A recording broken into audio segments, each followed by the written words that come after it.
So hey guys, kung papansin nyo ay nasa biyahe kami ngayon, papunta kami sa store ng mga appliances. So bibili kami ng rep ni mama. So as you can see, ito yung store ng mga appliances. Pwede kayong bumili dito ng mga washing, dryer, ayan, especially rep. At ayan yung bibili natin for today's video. So ito yung first choice ni mama. Around 17k plus yan. Kondura, inverter na din yan guys. Yung inverter is nakakatipid siya sa kuryente. So ito yung freezer niya. So dalawang layer na yung paglalagyan niya. And ito yung mga lagay ng drinks or whatever. And ito naman yung ilalim niya. So yun. Yan, kondura yung tatak niyan. Iyon yung first choice ni mama. So, around 17k plus yan. So, may mga electric pan din dito. And yan, nakikipag-usap na dyan si mama dun sa staff ng store. So, medyo busy pa sila kasi may isa pang customer. And yan, ito na yung napusuan ni mama. Around 19k plus yan. Konting difference lang yung price kaya ito na yung pinili niya. Actually, tinanong niya ako kung okay daw ba to. Sabi ko, mas okay na to kasi mas malaki. Actually, kasing tangkad ko yan siya.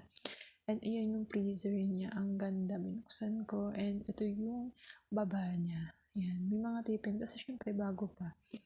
Ayan. So, kung mapapansin nyo kanina, dalawang layer lang yung kanina. Ito tatlo. Kasi mas malaki siya. And mga lagayan din ng drinks. And meron din sa ilalim ng mga lagay ng fruits or vegetables na gusto niya. So, yan, ganyan siya katangkad.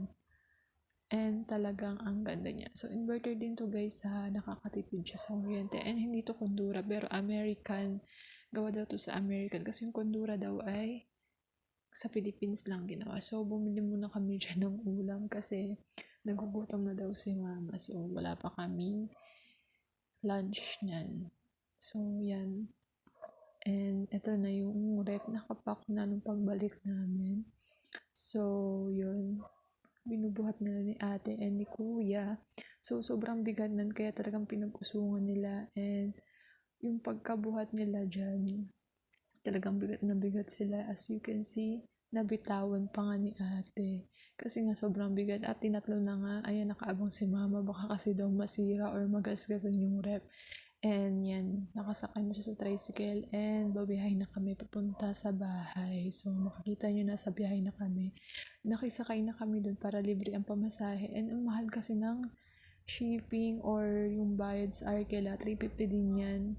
Akala namin libre lang. So, kaya sumakay na kami. So, nandito na kami sa bahay namin. Papunta sa bahay. So, inusungan na yun ni Papa and ni Kuya na stop dun sa store. So, yan, dahan-dahan lang talagang atake kasi paloob pa yung bahay namin. And, yan, ako ito, tamang lakad-lakad lang kasi bawal ako magbuhat. And, yan, alalay lang din. And, yan, tinatlo na ni mama, ni papa, tsaka ni kuya na nasa staff ng store. So, buti na lang nagkasya sa loob ng bahay. And, yan, ipasok na ng matiwasay. So, ayan na siya, naka-display na. So, ito yung freezer. Papakita ko ulit sa inyo yung lagay ng mga egg or drinks. Bahala na kayo. Charot.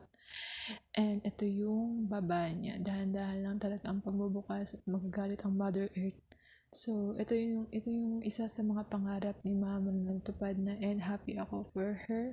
So, yun lang. Bye-bye!